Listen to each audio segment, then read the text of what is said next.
Hey people, this video is about continuity. इसमें हम continuity का कॉन्सेप्ट देखेंगे, थोड़ा थ्योरेटिकल फिर थोड़ा ग्राफिकल भी देखेंगे और हमेशा की तरह कंटिन्यूटी की कुछ एग्जांपल्स देखेंगे। देखिए, सबसे पहले कंटिन्यूटी का कॉन्सेप्ट समझते हैं। कंटिन्यूटी बेसिकली एक प्रॉपर्टी है जो किसी फंक्शन के पास होती है। हर फंक्शन के पास कंटिन्यूटी की प्रॉपर्टी नहीं होती, किसी किसी फंक्शन के पास होती है। जिस फंक्शन के पास कंटिन्यूटी की प्रॉपर्टी है उस फंक्शन को हम कंटिन्यूस फंक्शन बोल देते हैं, और जिस फंक्शन के पास कंटिन्यूटी की प्रॉपर्टी नहीं है उसे हम बोलते हैं डिसकंटिन्यूट फंक्शन।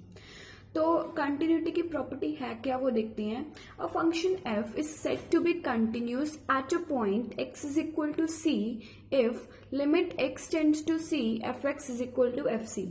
सबसे पहले हमें बात करनी है एक पॉइंट पे कंटिन्यूटी की।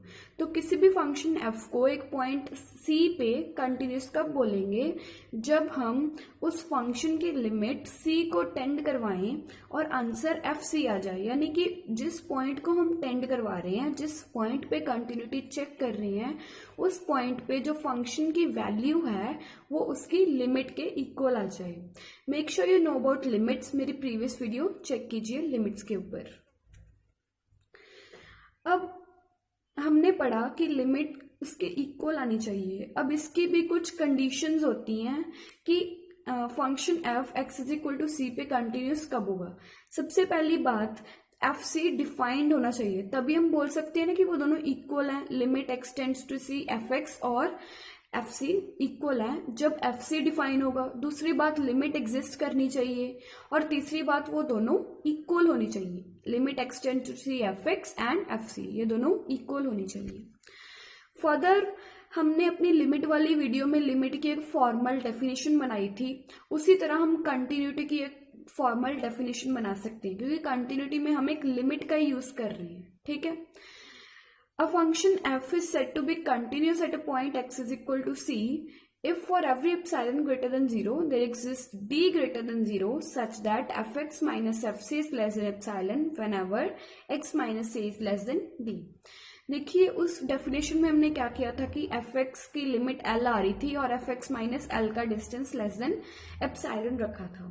तो यहाँ पे जो लिमिट का आंसर है वो हमारे पास आ रहा है fc। तो हम fx माइनस fc का जो डिस्टेंस है वो लेस देन एप्सिलॉन रखेंगे। कब लिमिट हमारी टेंड हो रही है x टेंड टू c, तो हम रखेंगे कब x माइनस c का जो डिस्टेंस है जब लेस देन d हो। अब हम देखते हैं कि किसी इंटरवल पे कंटिन्यूटी को कैसे डिफाइन करेंगे। देखिए, कंटिन्यूटी को हमने एक पॉइंट पे डिफाइन कर दिया कि एक पॉइंट C पर एक फंक्शन f को कंटिन्यूस कब बोलेंगे, but mostly solving the problems we deal with continuity at an interval. तो इंटरवल पे कब कंटिन्यूस होगा फंक्शन, जब इंटरवल के हर पॉइंट पे वो फंक्शन कंटिन्यूस होगा using the same rules defined before. तो एक इंटरवल ए बी है, तो उसमें फंक्शन कब कंटिन्यूस होगा, एफ फंक्शन। पहली बात, ए पे कंटिन्यूस होना चाहिए। दूसरी बात, ए और बी के बीच जो भी पॉइंट्स हैं उन सब पे कंटिन्यूस होना चाहिए। और तीसरी बात, बी पे कंटिन्यूस होना चाहिए। देखिए, जो इंटीरियर पॉइंट्स हैं उसमें तो हम सिंपल अपना प्रीवियस वाला लॉजिक अप्लाई कर देंगे कि whenever A is less than C less than B, मतलब सी एक पॉइंट है जो स्ट्रिक्टली ए और बी के बीच में है, उनके इक्वल नहीं है, तो उनके लिए वही definition limit x tend to c f x f c के इक्वल आना चाहिए। बट जब हम ए और बी की बात करेंगे तो थोड़ा हमें एक और एंगल से देखना पड़ेगा। लिमिट में हम बेसिकली क्या करते हैं, नेबरहुड चेक करते हैं, और आपको पता है कि नेबरहुड दोनों साइड से होता है। आपको कैसे पता है, मैंने अपनी पुरानी वीडियो में बताया है, जाके उसे देखिए। तो क्या होगा कि ए का जो लेफ्ट नेबरहुड है वो इस इंटरवल में नहीं आ रहा, क्योंकि ए से छोटा पॉइंट इस इंटरवल में नहीं है, और जो ए का राइट नेबरहुड है वो इस इंटरवल में है। तो अब हम इस डेफिनेशन के लिए सिर्फ ए का राइट नेबरहुड ही चेक करेंगे। तो हम क्या लिखेंगे कि limit x tends to a from positive, that is right neighbourhood, f x is equal to f a आना चाहिए। और विद द सेम आर्ग्यूमेंट, जो बी का राइट नेबरहुड है वो इस इंटरवल में नहीं आ रहा, बी का लेफ्ट नेबरहुड ही आ रहा है। तो हम लिखेंगे limit x tends to b from negative, f x is equal to f b. तो ये बात हो गई कंटिन्यूटी एट एन इंटरवल के बारे में। हमने वीडियो के स्टार्टिंग में डिस्कस किया था कि जो फंक्शन कंटिन्यूस नहीं होता उसे हम बोलते हैं डिसकंटिन्यूस फंक्शन। यहीं से एक और टॉपिक स्टेम आउट होता है कि डिसकंटिन्यूटी बहुत सारे रीजंस की वजह से हो सकती है। उन रीजंस की वजह से हम डिसकंटिन्यूटी को कैटेगराइज भी कर सकते हैं, टाइप्स ऑफ डिसकंटिन्यूटी भी देख सकते हैं, लेकिन ये अपने आप में एक अलग टॉपिक है और हम इसे नेक्स्ट वीडियो में कवर करेंगे। फिलहाल इस वीडियो में हम कंटिन्यूटी को ही आगे कवर करेंगे।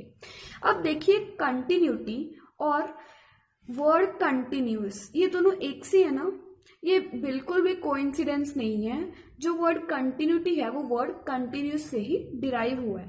क्यों डिराइव हुआ है?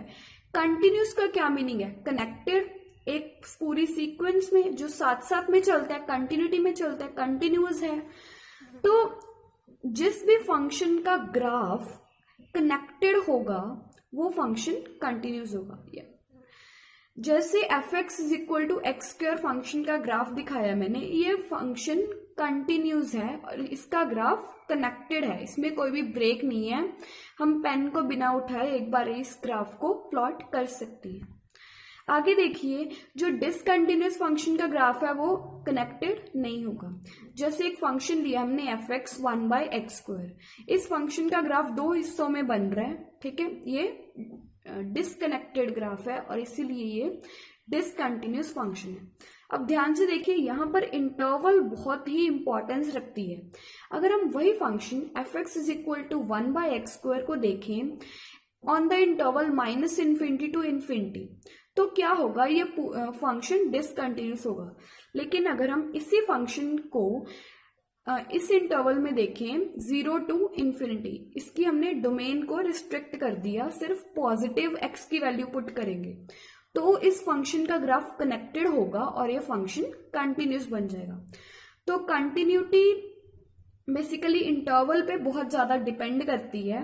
तो जब भी हमें कंटिन्यूटी चेक करनी है, हमें इंटरवल का पता होना बहुत जरूरी है। तो आज की वीडियो के लिए इतना ही। जैसे कि मैंने बताया कि अगली वीडियो होगी डिसकंटिन्यूटी और उसकी टाइप्स पे। आप मुझे सपोर्ट कर सकते हैं इस वीडियो को शेयर करके और मेरे चैनल को सब्सक्राइब करके। Thanks for watching.